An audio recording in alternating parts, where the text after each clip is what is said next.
Okay na mga kapatid, tayo ay magsimula ng ating Bible study. At nakakatuwa naman na kahit papano ay magkaroon tayo ng pagtatalakay o talakayan, ika nga, ng salita ng Diyos. At sa pagkakataon nito mga kapatid, ay tayo po ay magsisimula na atin pong Bible study. Ano po? Pero bago po ang lahat, tayo muna ay manalangin.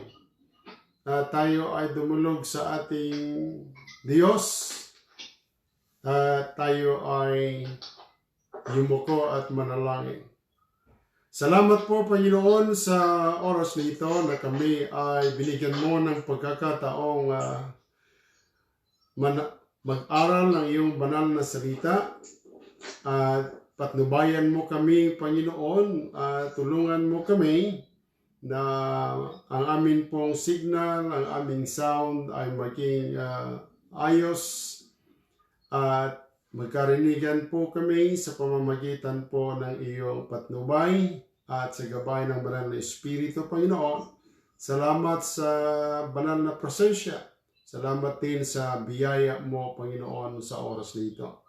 Pagpapalain mo po ang iyong mga salita na aming pag-aaralan. Tulungan mo kaming unawain ito at may apply sa aming buhay. Salamat po sa mga kapatirang may pag-ibig sa iyong salita at pangangalaga na espiritual upang maging malakas at masigla habang hinihintay ka po namin.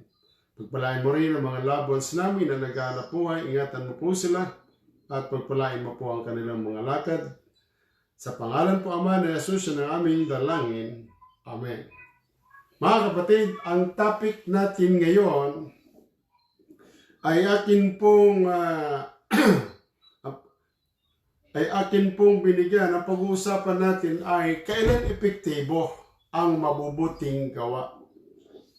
Medyo controversial po ang subject nito sapagkat ito po ay napapagkamalan ng marami na ito po ay necessity para maligtas. Yun po yung isang napakalaking problema. Ano po? At dahil nga po sa maling pagkakaintindi ng subject nito, ay naging malaking, sabihin natin, question mark sa iba, subalit sa mga nakakaintindi ng pamantayan ng Diyos kung paano maliligtas, ito po ay simple at madaling maunawaan at ito po ay tawag dito, bunga o resulta po ito ng ating pananampalataya. Ano po? Kung meron kayong Bible, sana nga nasa bahay naman kayo, ay pwede po ninyong buksan ang inyong Bible sa Matthew chapter 28. Ano po? At yan po ay ating sisimulan sa verse 18. Ano po? Ang sabi sa chapter 28 verse 18 ay ganito. Ano po? Ganito ang sabi. At lumapit si Jesus sa kanila at sila'y kanyang kinausap na sinasabi, ang lahat ng kapamahalaan sa langit at sa ibabaw ng lupa ay naibigay na sa akin, sabi ng Panginoon. Dahil dito, magsiyaon nga kayo at gawin ninyong mga alagad ng lahat ng mga bansa na sila inyong bautismuhan sa pangalan ng Ama at ng Anak at ng Espiritu Santo. Na ituro ninyo sa kanila na kanilang ganapin ang lahat ng mga bagay na iniutos ko sa inyo at narito ako'y sumasa inyong palagi hanggang sa katapusan ng sanlibutan. Kung uunawain po natin ang teksto, ano po, mga kapatid, ang kailangan talaga nating makuha lagi ano ba ang sinasabi sa konteksto? Yung sa scripture, ano ba sinasabi nung talata? Kamukha ng binasa natin yung talatang 18 hanggang 20. Ano ba ang pagkakasabi upang hindi tayo malayo sa pinakang subject? No po. So yun po. Yan po yung mga teksto na pwede ninyong bulay-bulayin. Bibigay ko sa inyo. Matthew chapter 28 verses 18 to 20. Ephesians chapter 2 verses 8 to 10. Acts chapter 2 verses 40 to 47.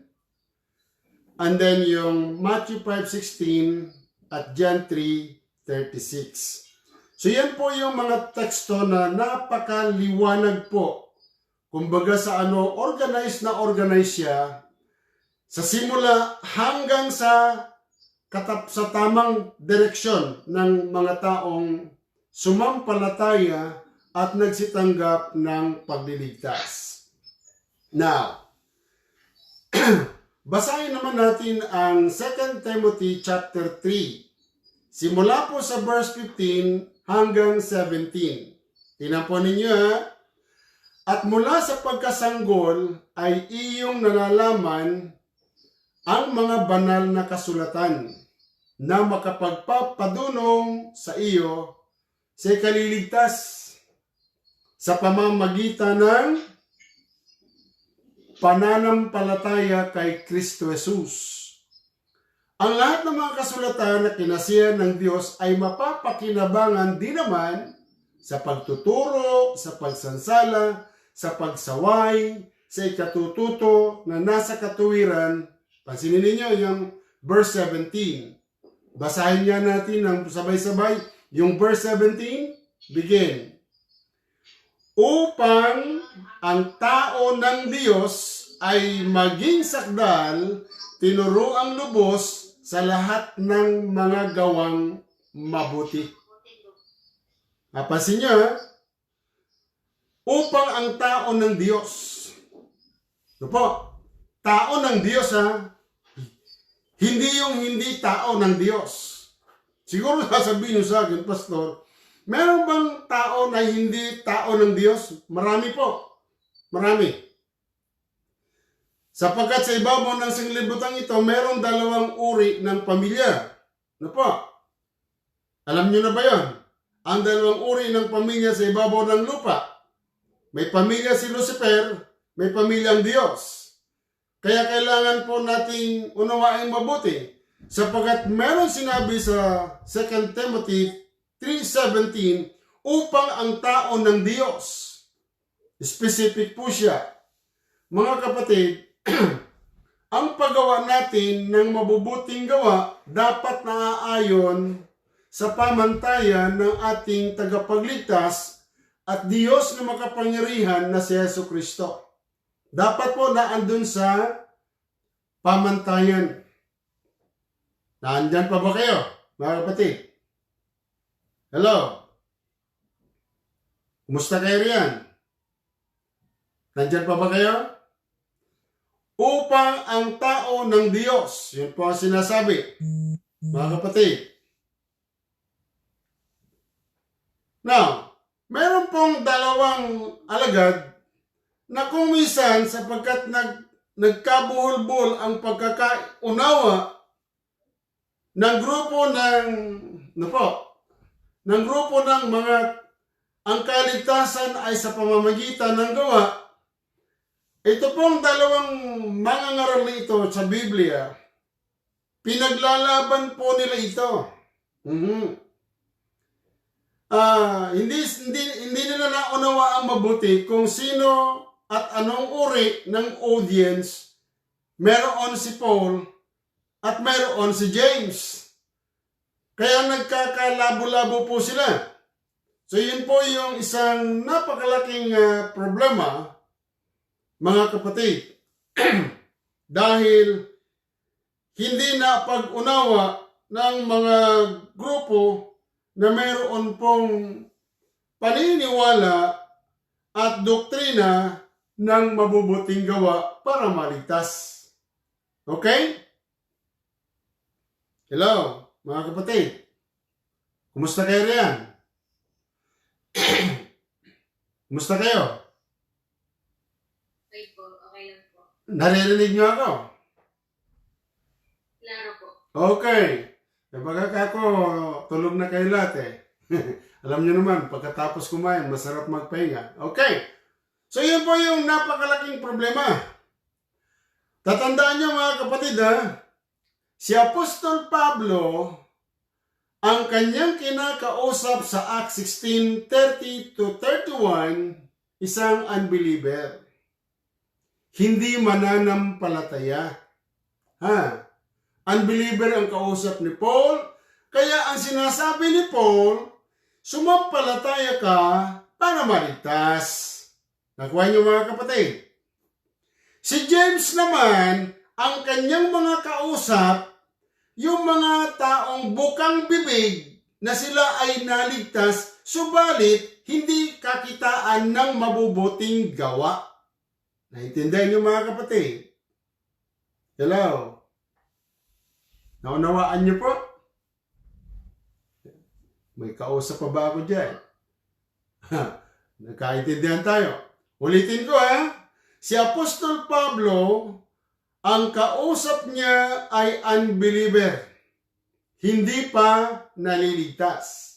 Kung kaya't, ang kailangan gawin ng unbeliever para maligtas ay sumampalataya kay Kristo para maligtas. Ano po? Si James naman, ito yung mga taong bukang bibig sa kanilang mga sarili, sa kanilang mga kausap, na sila ay mananampalataya, pero hindi masumpungan sa kanila ang bunga ng pagiging mananampalataya nila.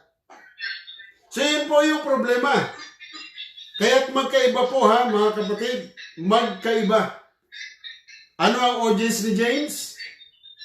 Hello?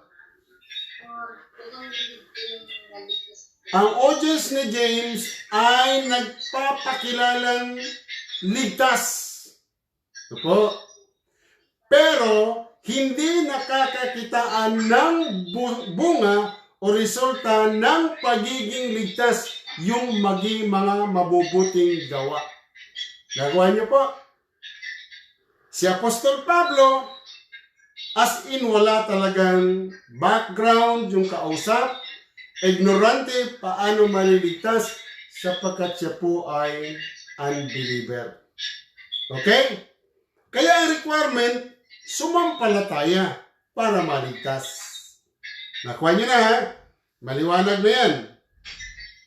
Sa paggawa ng mabubuting gawa, mga kapatid, paalaalahan, ugaliin, tandaan, dapat matuwid at malinis ang puso, ang buong pagkatao, hindi ginagawa ang mabubuti upang magmapuri, magmalaki, magmataas, ipagyabang sa mga tao. Nakuha nyo? Nakuha nyo po, mga kapatid. Sa madaling salita, gumagawa ka ng mabuti dahil naligtas ka na. Ang intention mo ay sapagkat upang maluwalhati mo ang iyong tagapagligtas. Ano po? Now, meron kayong Bible, Matthew chapter 6. Basahin natin ang Matthew chapter 6. Kaninong monitor yung nagpi-feedback? Matthew chapter 6. Pahitingnan po ninyo. Matthew chapter 6 verses 1 to 4. Pakibasa po ninyo sa inyong Bible.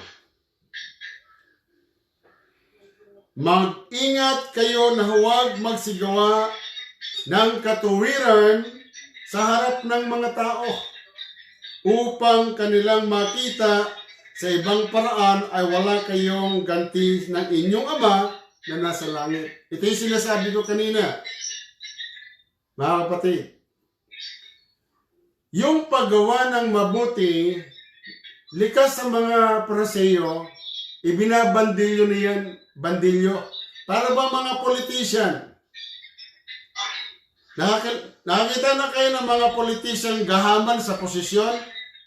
Ha? Magdo-donate yan, tatawagin ng mga media, ipapakover niya yung kanyang donation. No po? Para sa next election, ma-recognize siya na siya ay tumutulong. Yan. Alam niyo mga kapatid, sa mananampalataya, hindi mo kailangan yun. Hindi mo kailangan yun. Hindi mo kailangan, pag ikaw ay mananampalataya, hindi mo kailangan siyang i-broadcast. No po? Ipakita. No po? Kailangan mong gawin yon ng lihim upang maluwalhati ang iyong Diyos na nakamasid sa iyo. So sabi ng Panginoon, mag-iingat kayo. Ingatan ninyo na gumawa ng katuwiran sa harapan ng tao para kayo ma-recognize. Okay? Nakuha po mga kapatid. So yun po yung sinasabi ng ating mahal na Panginoon. Dapat, kung gagawa ka, wag yung masyadong, dito, yung vulgar, kasi yung mga Pariseo po, mga mahilig yan sa pagpapaimbabaw. Ano po? Kaya nga, pagka ikaw ay naglilimos, ay huwag kang tutugtog ng pakakak sa harap mo, na gaya ng ginagawa ng mga mapagpaimbabaw sa mga sinaguga at sa mga daan upang sila'y mga kapuri sa mga tao. Katotohanan ang sinasabi ko sa inyo, tinanggap na nila ang sa kanilang ganti. Ibig sabihin, na-recognize na sila ng tao, hindi na sila i-recognize ng Diyos. So, ibig sabihin, nonsense yung ginawa mo. Bakit? Nababalutan ng pagpapaimbabaw. So, yun po. Dapat pagka ikaw ay naglilimos, ay huwag mong maalaman ng iyong kaliwang kamay ang ginagawa ng iyong kanang kamay upang iyong paglilimos ay malihim at ang iyong ama na nakakita sa lihim ay gagantihin ka. Napansin po ba ninyo na ang ginamit ng Panginoong illustration, ang ginagawa ng iyong, kaliwang kamay ay huwag malaman ng kanang kamay. Kita po ninyo yun? Very close yung kanyang illustration. Nang ibig sabihin, huwag mong ipagyabang. Huwag mong ipakita. Alam nyo bang usong-uso ngayon sa social media, mga kapatid? Alam nyo ba sa social media, usong-uso yung grupo ng mga reliyon? Nakapaskil lahat yun. Yan ang sinasabi ng Panginoon, huwag nyo yung gagawin. Kasi hindi yun maganda. Okay, nagkaintindihan tayo. So, ang subject po natin, mga kapatid, kailan magiging effective ang paggawa ng mabuti? Ito po. At itinatanong sa akin yan, kung ano ba ang mga gagawin matapos maligtas? Mga kapatid, tatandaan yung mabuti ha. Unang-una sa lahat, magiging epektibo ang paggawa mo ng mabuti kung ikaw ay naligtas na. Naligtas na. Bakit? Bakit kailangan, pastor, maligtas muna ako para makagawa ako ng mabuti? Ang sinasabi ko, mga kapatid, ay upang atin pong ituwid yung pong maling aral. Ano po? Ano ba yung maling aral, pastor? Ang maling aral po, mga kapatid, tatandaan nyo ang tao para maligtas, kailangan gumawa ng mabuti. Hindi po yon. kailangan mo nang maligtas ang tao upang maging makabuluhan ang paggawa niya ng mabuti. Ito po. Sapagka ginagawa mo ang isang mabuting gawain, hindi para sa iyo, hindi para doon sa nakakita, ginagawa mo yon para sa Panginoon. Gumagawa ka ng mabuti sapagkat ginawan ka ng mabuti ng Diyos nang ikaw ay maligtas. Now, tinapon ninyo. Balikan natin yung ating teksto. Matthew chapter 28, verse 19 to 20. Dahil dito'y magsiyaon nga kayo at gawin ninyong mga alagad ang lahat ng mga bansa, na sila'y inyong bautismuhan sa pangalan ng Ama at ng Anak at ng Espiritu Santo. Itapon ninyo yan. Anong mauuna? Nakita ninyo may evangelism. Kailangan ma-evangelize, magkapakinig ng ebanghelyo ng pagliligtas. At pag naligtas, kailangan silang mabautismuhan. At pag nabautismuhan, ang sabi ng Panginoon sa verse 20, na ituro ninyo sa kanila na kanilang ganapin ang lahat ng mga bagay na iniutos ko sa inyo. Ang tanong ay ito, ano ang gaganapin? Diba? Ano ang gaganapin ng isang taong naligtas? Mahalaga po, mga kapatid, na ang bawat taong naligtas dapat may gampanin, may gawain, may trabaho, may tungkulin, upang ikaw ay magbigay kaluguran sa iyong Diyos. Ang sabi na ituro ninyo sa kanila na kanilang ganapin. Ano po? Ano yung mabubuting gawa? Yan. Di ba? Kasi kailangan natin ma-identify, ano ba yung mabubuting gawa? Yan. Pero bago natin yung puntahan, basahin muna natin yung John 3:36. Meron ba kayong Bible dyan? John 3:36. Pahitin na po ninyo. John 3:36. Ang sumasampalataya sa anak ay may buhay na walang hanggan. Sino po yung anak? Ang Panginoong Hesukristo.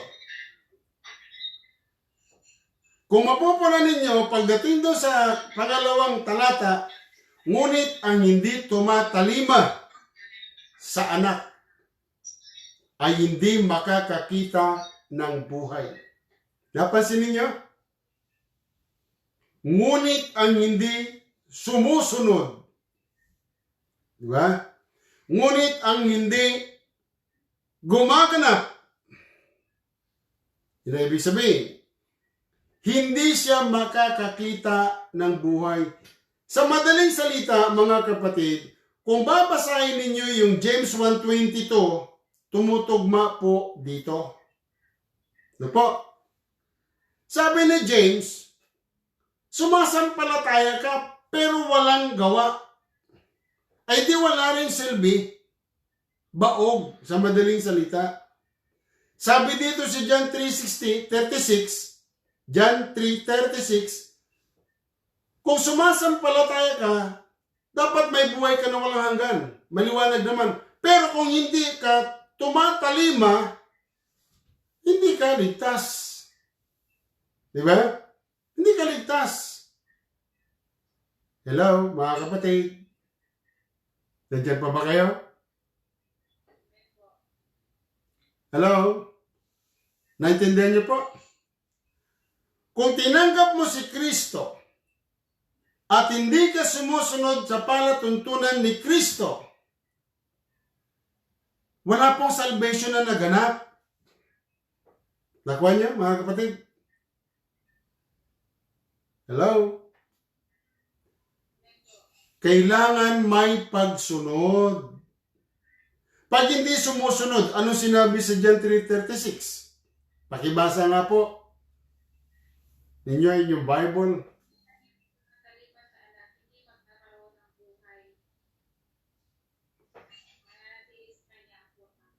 Kita ninyo yun?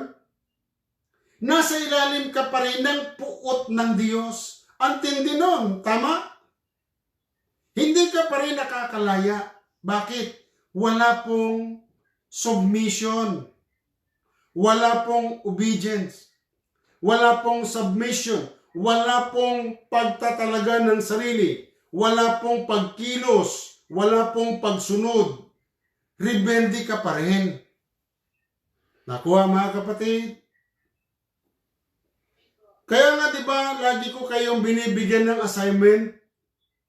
At pag binigyan kayo ng pastor nyo ng assignment, maging excited po kayo sa assignment na yon.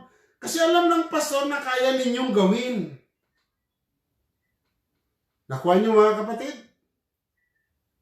Dapat meron kayong energy, excitement, kagalakan na gawin yung assignment. Kasi pwede ninyong gawin. Yun po ay yun po ay bahagi ng ating pagpapakita ng katibayan, ano po, na tayo ay nasa kamay ng Diyos. Kailan magiging epektibo ang paggawa ng mabuti? Pag naligtas. Matapos maligtas. Hindi ka gumagawa ng mabubuting gawa para maligtas, ha? Mga kapatid, nakuha niyo mga kapatid, ha? Hindi ka gumagawa ng mabubuting gawa upang maligtas. Gumagawa ka ng mabubuting gawa dahil ikaw ay naligtas na. Nakuha. Pangalawa, yan po ay katibayan ng ating pagiging ligtas. Katibayan na tayo ay ligtas na. Okay?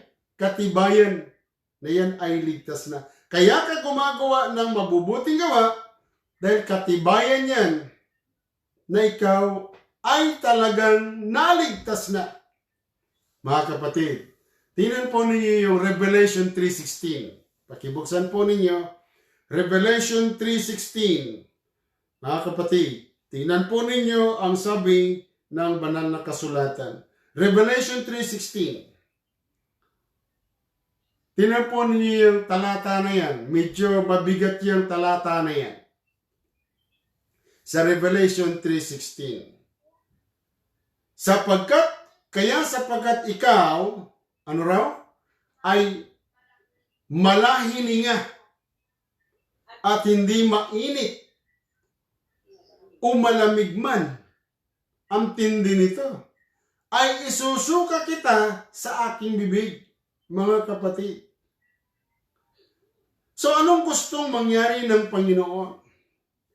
Ang talatang ito po ay naghahanap ang Diyos ng katibayan na ikaw talaga ay sa Kanya. Ito po ang madalas po nangyayari, mga kapatid, ha? Ganito po ang nangyayari sa kapanahonan natin, mga kapatid. 50-50. 50% sa Diyos, 50% kay Lucifer. 50-50. Susunod ako sa Panginoon pag gusto ko at angkop sa kagustuhan ko. Hindi ko siya susundin pag kontra sa aking kalooban. Natural. Kontra sa kalooban ko, natural. Hindi ko siya susundin. Nakuha niyo? So yan po yung malaking problema. No po? Yan po yung malaking problema. Kaya atin pong titingnan na dapat ang mananampalataya pagkatapos niyang maligtas, makitaan siya ng pagiging masunurin.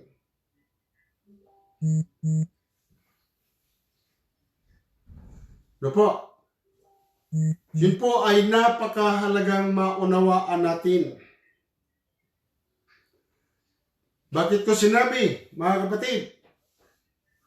Pag naligtas ang tao, kailangan siyang maglingkod sa Panginoon. Kailangan siyang maglingkod sa Diyos. Nakuha niyo po, mga kapatid. Amen. Okay. So, tingnan po natin ang 2 Timothy, Titus chapter 2 verse 15.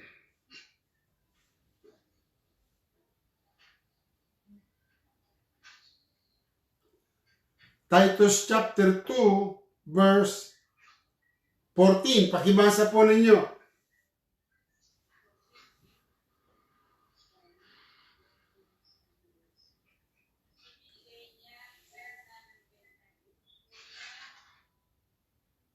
Kanyang sarili upang iligtas tayo sa lahat ng kalikuan at linisin para maging kanyang bayan na nakatalagang gumawa ng mabuti.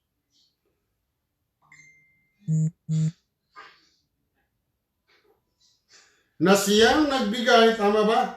Na siyang nagbigay ng kanyang sarili dahil sa atin upang tayo matubos niya sa lahat ng kasamaan at malinis niya sa kanyang sarili ang bayang masikap sa mabubuting gawa upang maging kanyang sariling, ano tawag dito?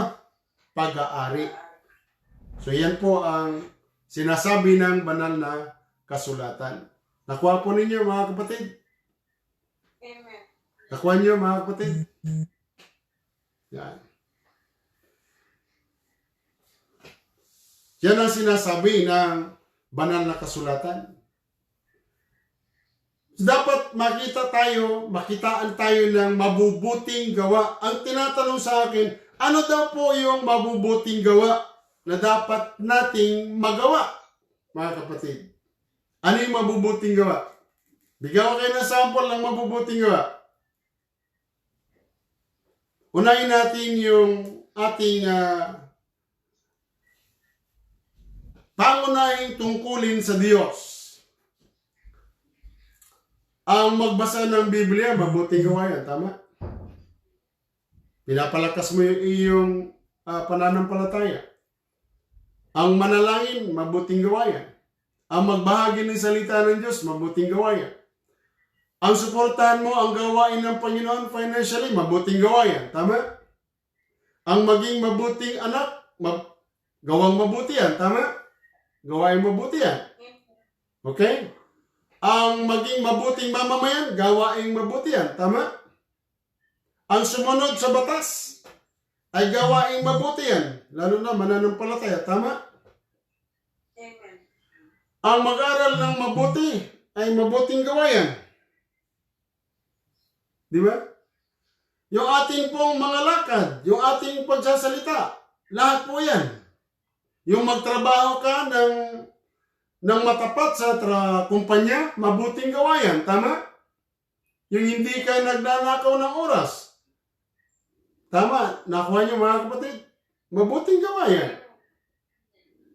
Yung tumulong ka sa iyong kapwa na hindi mo ipinagmamalaki, mabuting gawa yan. Nakuha niyo? Maraming mabubuting gawa na kailangan nating makita sa atin na ating Panginoon. Sapagkat yun ang inaasahan, yung magpapakababa ay mabuting gawa yan. Okay? So, yung tumupad ka ng sinasabi ng Panginoon, ang dami. Yung Christian values. Halimbawa, isa pang mabuting gawa na mapupuri ang Panginoon. O, kung ikaw ay tawag dito, inutosan ng magulang mo, hindi ka nagdadabog. Hindi maganda yan, tama? Yung nagdadabog ka, dapat masunurin ka sa magulang mo, tama ba ako? Okay, mabuting gawa. Marami po ang mabubuting gawa. Magkawang gawa ka. Tumulong ka sa iyong kapwa. Mahalin mo ang iyong kapwa. Mahalin mo ang iyong kaaway. Mabuting gawa yan. Tama? So maraming mabubuting gawa na inaasahan po ng Panginoon na magawa po natin ito. Now, punta tayo sa Ephesians chapter 2 verses 8 to 10. Mga kapatid. Ano nakalagay sa Ephesians chapter 2, verses 8 to 10? Pakibasa nga po ninyo sa inyong Bible yan. Ephesians chapter 2, verses 8 to 9.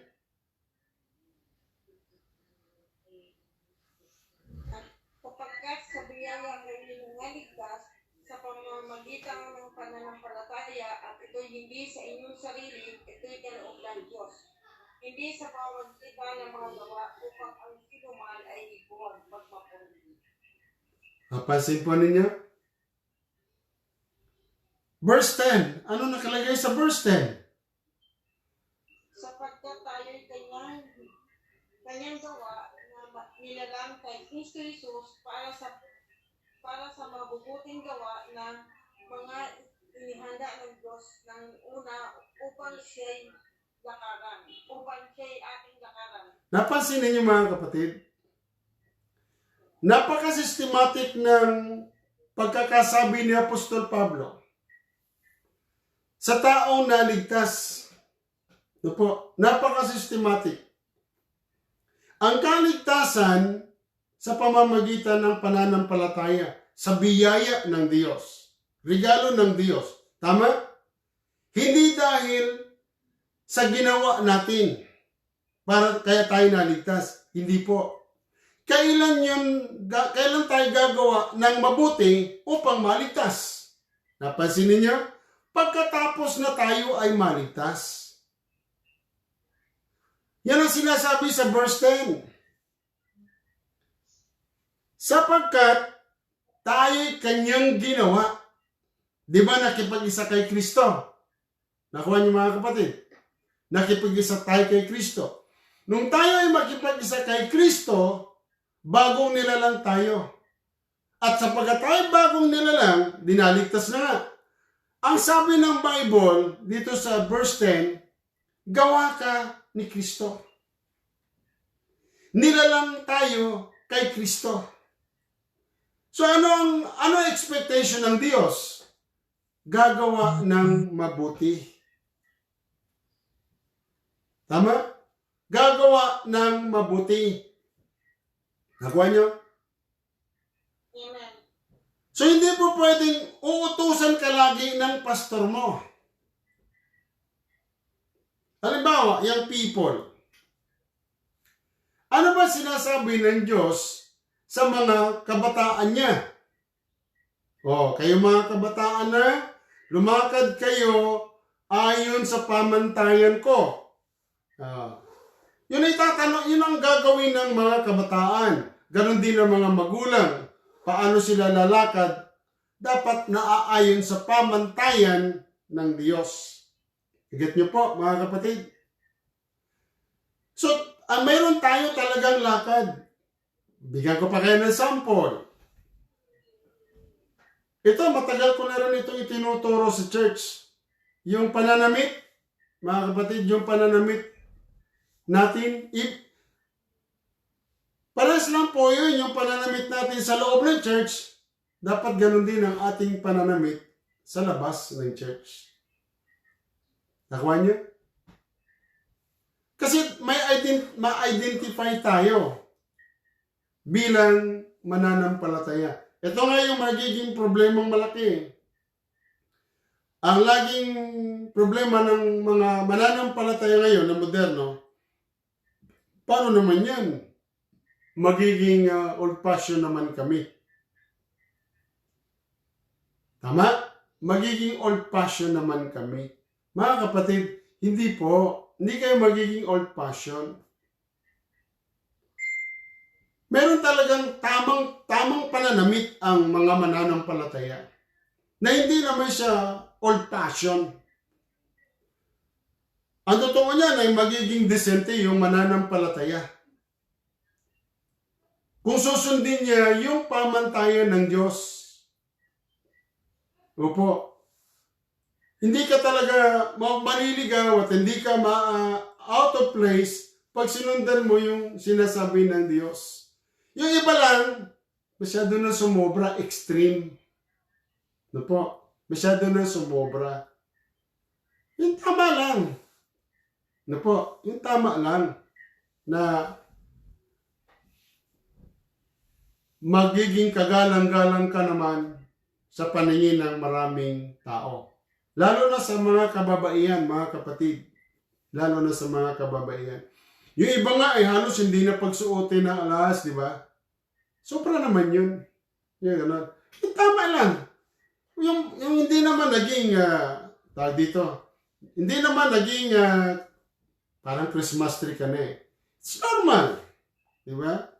Yung normal lang. Yung iba naman, pag nagsuot kasi ng alas, yung buong daliri ay talaga halos gusto na lagyan na ng singsing eh. Di ba? Ay saan ka naman nakakita na kaliwat kanan yung singsing mo ay punong-puno yung mga kamay mo.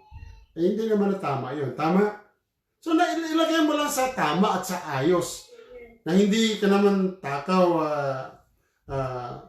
ng mata ng mga mandurukot o mandurugas o snatcher. Kapahamak mo pa yun. Di ba nga? So ang sinasabi dito ng banal na kasulatan, yung mga naligtas, dapat lumakad sila ayon sa pamantayan ng Diyos. Nakuha po ninyo mga kapatid? Ayon sa pamantayan ng Panginoon. Ayon sa ikaluluwalhati ng Diyos. Yun po ang ibig sabihin.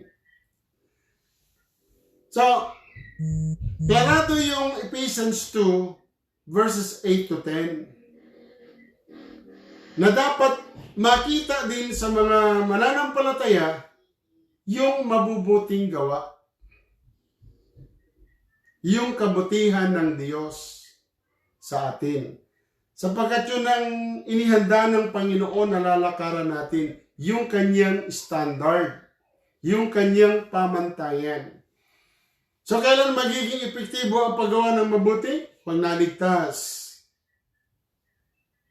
Yan po. Pag naligtas ka, gagawa ka talaga ng mabuti. Bakit? Ano sinabi sa John 3:36? Pakibasa nga ninyo sa inyong Bible.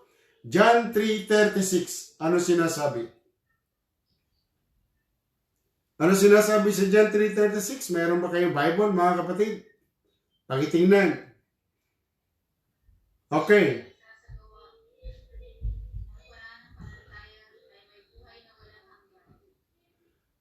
Ngunit,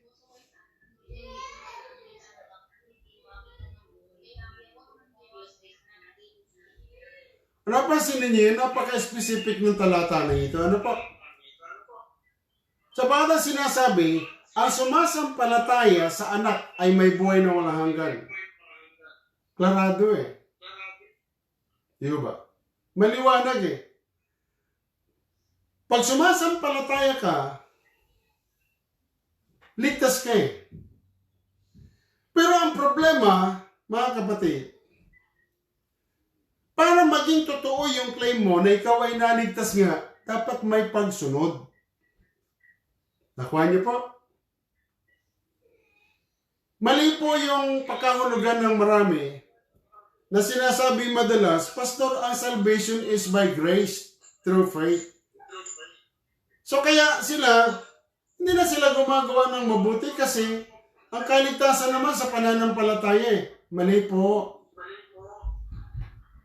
Pag hindi mo na ipakita yung resulta ng kaligtasan, ang sabi ng Panginoon, yung galit ng Diyos ang nasa sayo. Kasi mayroon pang rebellious spirit, tama? Hindi ka pa lumalaya. Nagkaintindihan tayo mga kapatid? Amen. Kaya sinasabi ko, walang rebelding Kristiyano. Ang Kristiyano, sumusunod. Kaya nga diba, sabi ko, madalas pinagpala ka ng Panginoon, hirap ka namang pagpalain ang gawain ng Panginoon. Ay isa yun sa gawain mabuti, tama ba? Bakit? Isusulong mo yung gawain ng Panginoon eh.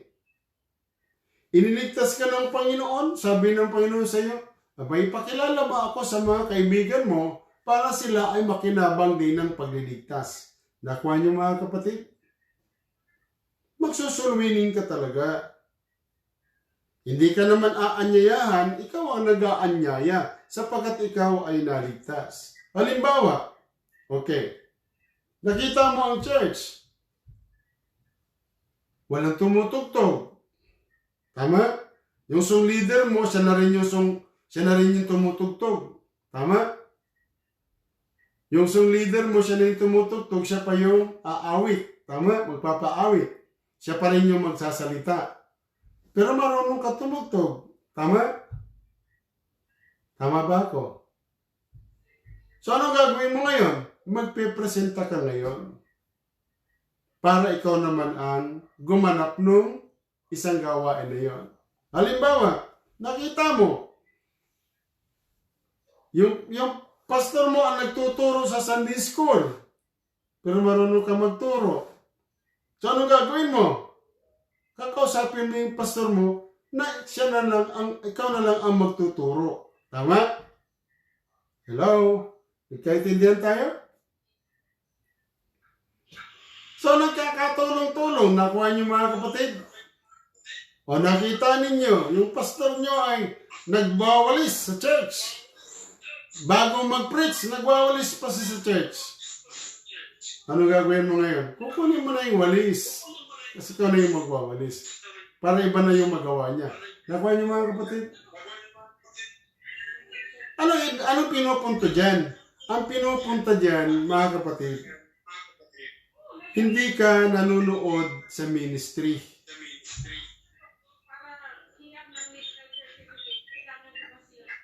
Nakikibahagi ka sa ministry. Nakuha niyo pa? Hello?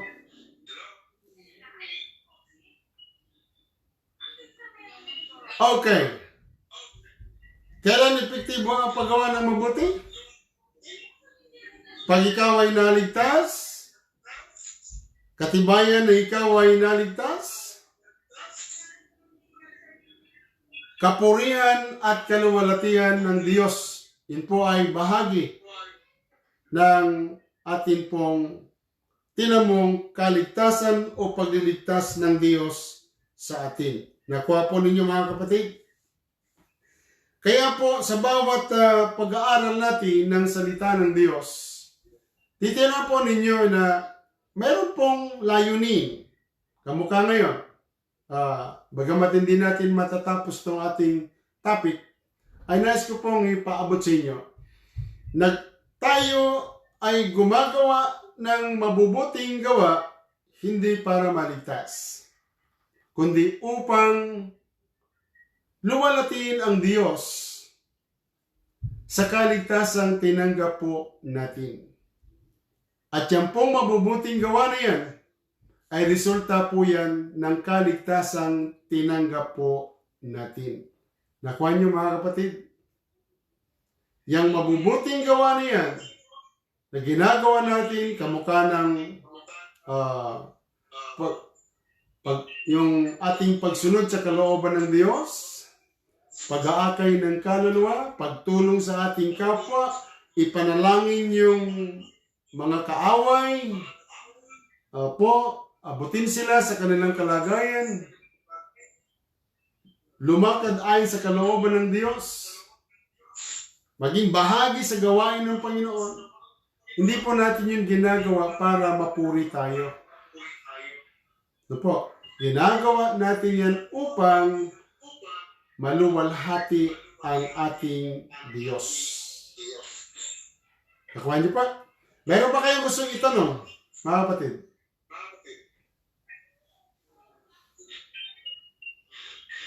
Hello? Meron ba kayong gustong itanong? Wala na kayong gustong itanong? Maliwanag na ba yung ating pinag-uusapan? Gumagawa ka ng mabuti para makita ng unbeliever na ang isang naligtas pala ay mayroong tamang direksyon. Isinasaalang-alang mo ang hindi pa naliligtas. Tama? So hindi ka, sabi nga ay, hindi mo kailangan maging biyasa sa Biblia. Hindi mo kailangan memoryahin ang buong Biblia para mag-akay ng kaluluwa. Hindi mo kailangan gawin yan. Ipamuhay mo lang ang salita ng Diyos sa Biblia ay sapat na upang makapag-akay ng kaluluwa. Mga kapatid, para sa inyong Bible reading, pakibasa po ninyo ang Ephesians tuloy. Pakibasa po ninyo ang Book of Acts chapter 2 verses 40 to 47. Tingnan po ninyo mabuti ang mga talata na yan. Kung paano ang Diyos kumikilos sa New Testament Church. Ano po? Kung paano sila gumawa bilang mga naligtas na mga mananampalataya ng Panginoon. At kung paano ang Diyos nagmumultiply sa kanila.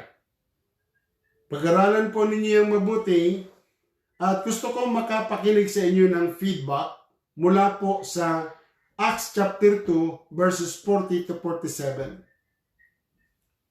Nagkaintindihan ba tayo mga kapatid?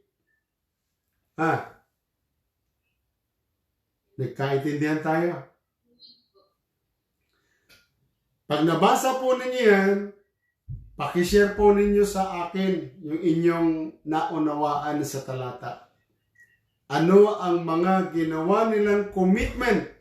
Bakit naging mas productive sila when it comes to soul winning na tinatawag? Paano na inganya yung mga nakapaligid sa kanila? Okay, mga kapatid? Sa tanong na ano ang gagawin ng Kristiyano na mabubuting gawa, sinabi ko po sa inyo, ang sundin mo ang kalooban ng Diyos ay isang bagay na kaluguran sa Panginoon at mabubuting gawa. Ano yun? Pagtulong sa kapwa. Ito po, yun ay isang mabuting gawa. Pagdalo sa gawain na hindi na nilate, mabuting gawain. Ano po? On time. Pagkakaroon ng commitment sa ministry, mabuting gawain. Ipanalangin mo ang mga leader ng bansa, mabuting gawain yan. Na sila ay gabayan ng Panginoon sa kanilang panunungkulan, na sila ay maging mabuting leader ng ating bayan. Yung ikaw ay maging mabuting anak sa iyong mga magulang, mabuting gawain yan. Ikaw ay masumpungan ng Panginoon na sumusunod sa iyong mga magulang. At ikaw ay kung ikaw ay may kapatid, ay ikaw ay nagiging sandalan ng iyong kapatid. Ito po, tumutulong ka sa iyong mga magulang. So yan po ay maraming klase ng mabubuting gawa, mga kapatid. Yung hindi ka nagrereklamo sa Diyos. At ikaw ay sumusunod ng ayos. Yung iyong pananamit, yung pamumuhay mo sa komunidad, ano po, lahat yan, kailangan po nating magawa sa ikaluluwalhati ng Diyos. Okay? Nakuha na po, mga kapatid, maliwanag po ba yan? So wala nang tanong at naiintindihan naman marahil, alam po ninyo, alam ko naman na alam ninyo na ang paggawa ng mabuti ay gawa ng resulta ng ating pagiging ligtas. At hindi tayo gumagawa ng mabuti para maligtas.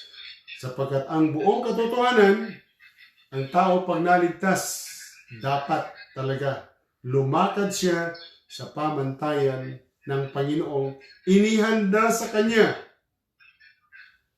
Po, bago pa tayo naligtas may inihanda na ang Diyos na lalakaran natin. Ito ang inyong magiging buhay. Ganito kayo. Okay, purihin ng Panginoon. Salamat sa inyong lahat na nakasubaybay at nakibahagi sa atin pong pag-Bible study sa oras nito. Manalangin po tayo, mga kapatid. At ipadala po ninyo inyong mga prayer request para po sa ating pong prayer meeting sa Wednesday. At atin pong tatalakayin. At isasama natin sa pananalangin.